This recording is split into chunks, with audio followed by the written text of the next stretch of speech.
فاكر أول مرة قلت أنا هتعلم لغة جديدة؟ الحماس، التطبيقات، الفيديوهات، وإحساس إنك خلاص بعد شوية هتبقى بتتكلم بطلاقة، وبعدين فجأة تلاقي نفسك بعد شهر تفهم شوية، مش عارف تتكلم، وبتسأل السؤال الخطير: هو أنا فاشل في اللغات؟ خليني أقول لك الحقيقة من الأول، أنت مش فاشل، أنت ماشي غلط، أو كنت ماشي غلط. بعد الفيديو ده رحلة تعلم اللغات مش رحلة لطيفة زي ما بيصوروها. محدش بيقولك إنك هتحس إنك غبي، إن لسانك تقيل، إنك تنسى كلمة كنت حافظها امبارح، وده طبيعي، بل أكتر من كده ده دليل إنك فعلا بتتعلم. كلنا عدينا بالمرحلة دي، أول أسبوع 3 تطبيقات، كشكول جديد، 10 فيديوهات، تعلم اللغة في 30 يوم، تعلم اللغة في 7 أيام، تعلم اللغة في 3 أيام. المشكلة الحماس ده زي النار في الورق، يولع بسرعة ويطفي بأسرع. بعد شوية تيجي الصدمة، الكلمات بتتلخبط، القواعد مش راكبة، بتفهم بس مش بتتكلم، وهنا ناس كتير بتنسحب بهدوء، بس القليلين بيكملوا، والفرق بينهم انهم غيروا الطريقة مش الهدف. وبعد الفيديو ده هتعرف مفروض تعمل ايه. الغلطة اللي بتدمر اي متعلم لغة هي انه يعامل اللغة كأنها مادة، حفظ، امتحان، نسيان، مع ان اللغة عمرها ما كانت كده.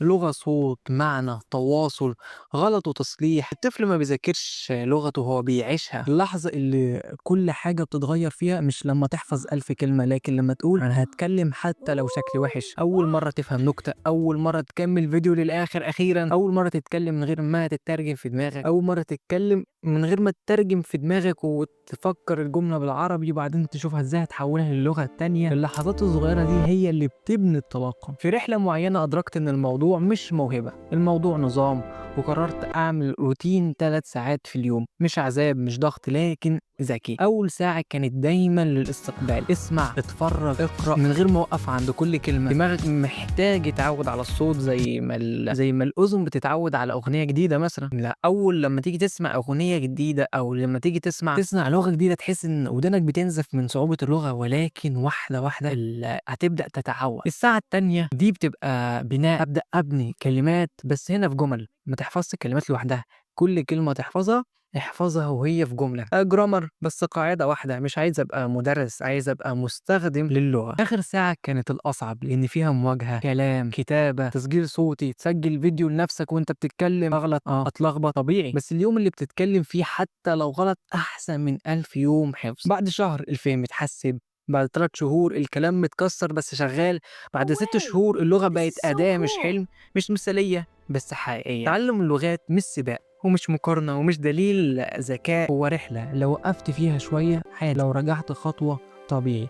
المهم ما تطلعش من الرحلة دي، انك لازم تفهم ان اللغة مش مجرد مادة بتدرسها وتسيبها. اللغة دي حياة، هي معاك للنهاية. حتى لو اتعلمتها وسبتها هتلاقي نفسك بدأت تنساها. فالممارسة مهمة، فهي أسلوب حياة، فلازم يوميا تتعرض للغة دي بأي طريقة. قولي في الكومنتات ايه اللغة اللي نفسك تتعلمها، وايه أكتر حاجة موقفاك، ولو حابب أعمل فيديوهات تفصيلية عن الروتين أو لغة معينة اشترك في القناة، والرحلة لسه مكملة.